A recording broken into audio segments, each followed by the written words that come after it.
হ্যাঁ, উনি তাই বলেছেন, সিরিয়াসলি বলেছেন। আপনি তো আমার চোখ খুলে দিলেন। যে বাড়িতে আপনার মতো মানুষ রয়েছে সেই বাড়ির ছেলের এত অধঃপতন হয় কি করে? স্যার, আপনি কিন্তু আমাকে অন্যায়ভাবে কথা শোনাচ্ছেন। আমি অফিসিয়ালি এমন কোনো কাজ করিনি যার জন্য এই কথাগুলো আপনি আমাকে শোনাতে পারেন। রাখো তোমার অফিস। যে লোক এত অনৈতিক কাজ করতে পারে তার কাছ থেকে কোনো অফিসিয়াল কথা শুনতে আমি রেডি নই। যে লোক আনঅফিসিয়ালি এত অনৈতিক হতে পারে সে অফিসিয়ালি অনৈতিক হতে পারে। তুমি কি মনে করছো? দেখো, আমি তোমার সম্বন্ধে সবকিছু জেনেছি, সব খবর নিয়ে এসেছি। তুমি কি জানাবে আমাকে? তুমি মনে করো না যে আমি কিছু জানি না আর তুমি আমাকে নতুন করে সব জানাবে? Don't think so. শোনো গুড্ডি, তোমার জীবনে যে দুর্যোগ ঘটে গেছে না, সেই দুর্যোগকে সান্ত্বনা দেওয়ার কোনো ভাষা আমাদের কাছে নেই।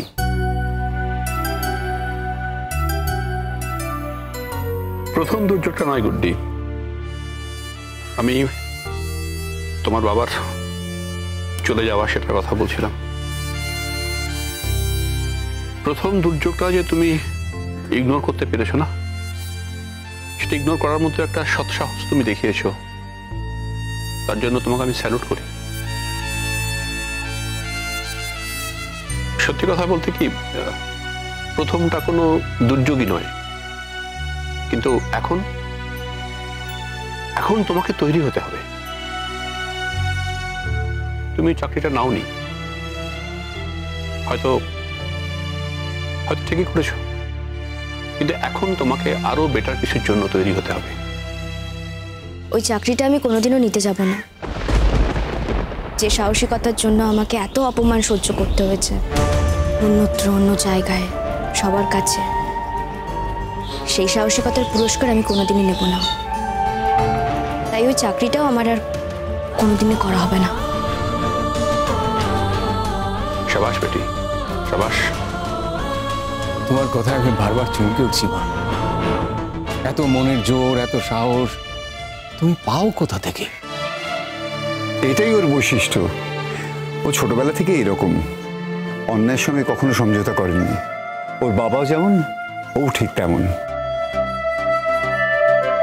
গুড্ডি, আমি তাই ভাবছিলাম যে মেবি তোমার জন্য ভালো কিছু, বেটার কিছু অপেক্ষা করে আছে, আর ওইটা তোমাকে না ছুতেই হবে।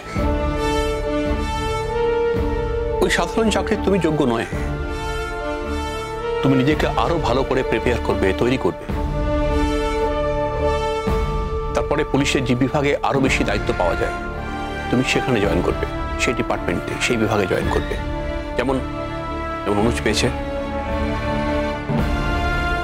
ওটি তুমি ধরে নাও যে সেরকম কোনো দায়িত্ব তুমি একদিন অ্যাচিভ করবে। তুমি প্রমাণ করে দেবে যে এই জীবনে একমাত্র দায়িত্বশীল কাজ অনুজ চ্যাটার্জি করেনি, চাইলে অন্যরাও পারে, তুমিও পারো। আর এর জন্য যা লাগবে, যা প্রিপারেশন লাগবে, আমি তোমাকে হেল্প করবো। গুডি, আমি এখন সেটেলড ইন কলকাতায় আছি। আমি আছি ওখানে, তোমার কারোর কাছে যাওয়ার প্রয়োজন নেই, আমি আছি। গুডি, উনি আছেন, তোমার জেঠিমণি আছেন, আমার সামনে কথা দিচ্ছি, আমি তোমাকে হেল্প করব। দেশের দায়িত্বশীল পদে চাকরি করতে এসেছিলাম, দেশকে সার্ভিস দেবো বলে, দেশের জন্য কিছু করবো বলে, আর আজ আপনি ওকে চালিত করছেন একটা ব্যক্তির মুখোমুখি দাঁড় করানোর জন্য, একজন ব্যক্তিকে চ্যালেঞ্জ করার জন্য। আদর্শ। অনুজ, লিসেন, ও যে দেশের জন্য কতটা ভাবে, দেশের জন্য নিজের প্রাণ দিতে ও যে কুণ্ঠিত নয়, ওটা না প্রমাণ হয়ে গেছে। তার জন্য পুলিশ হতে হয়নি। হ্যাঁ, ডেফিনেটলি পুলিশ হলে হয়তো আরো বেশি করে ও দেশকে সার্ভ করতে পারত, সেটা বলার অপেক্ষায় রাখে না। পুলিশ না হলেও পারবে, একজন সাধারণ মানুষ হিসেবেও পারবে, কারণ ও জেনুইনলি দেশকে ভালোবাসে। কিন্তু তোমার সাথে লড়াইটা না, ওর জীবনের একটা ফোকাস। প্রত্যেকটা মানুষের জীবনের একটা ফোকাস থাকে, এটা ওর ফোকাস। না হলে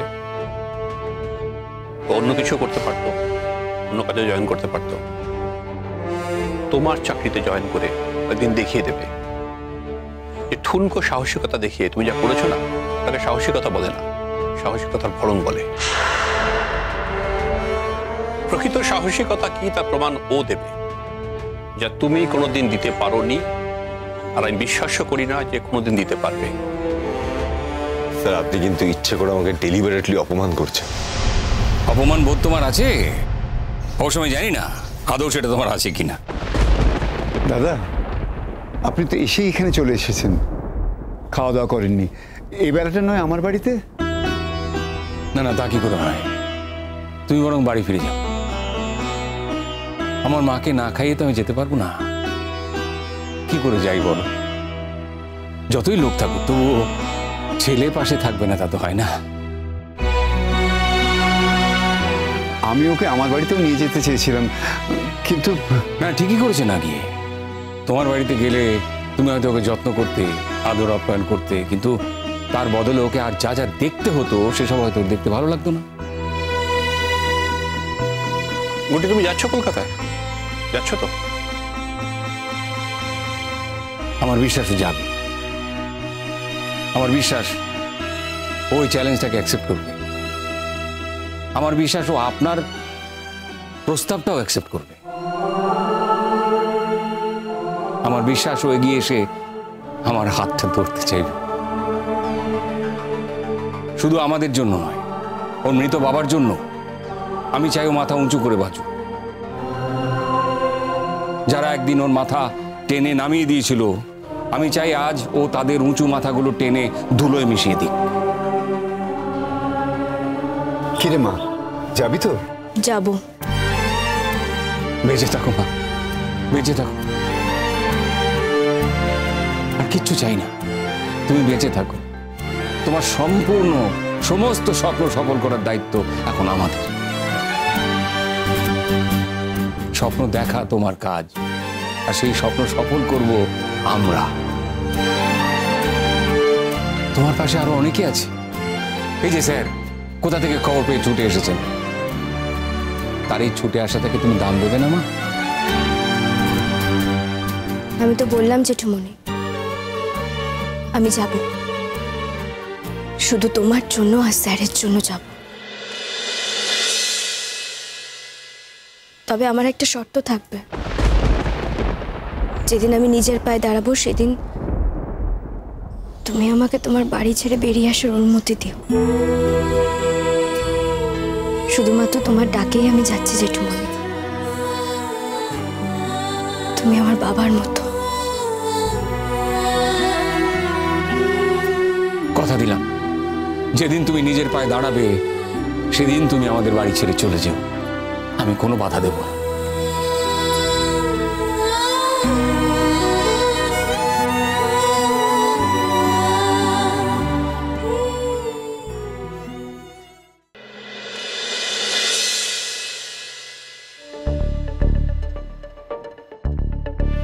আমাদের প্ল্যানটা একটু বদলাতে হবে অনুজ।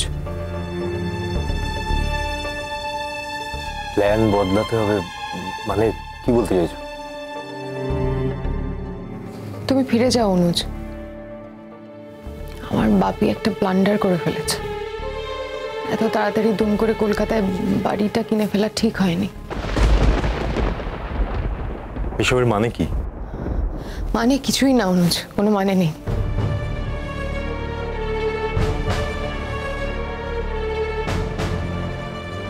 তোমার কি বাই এনি চান্স এরকম মনে হচ্ছে যে আমি আমার লক্ষ্য থেকে সরে এসেছি? কি লক্ষ্য? কোন লক্ষ্যের কথা বলছো? আমাদের বিয়েটা কিন্তু হবে। তুমি এত বড় একজন রেসপন্সিবল পুলিশ অফিসার, আর তোমার জীবনের লক্ষ্য বিয়ে করা অনুজ?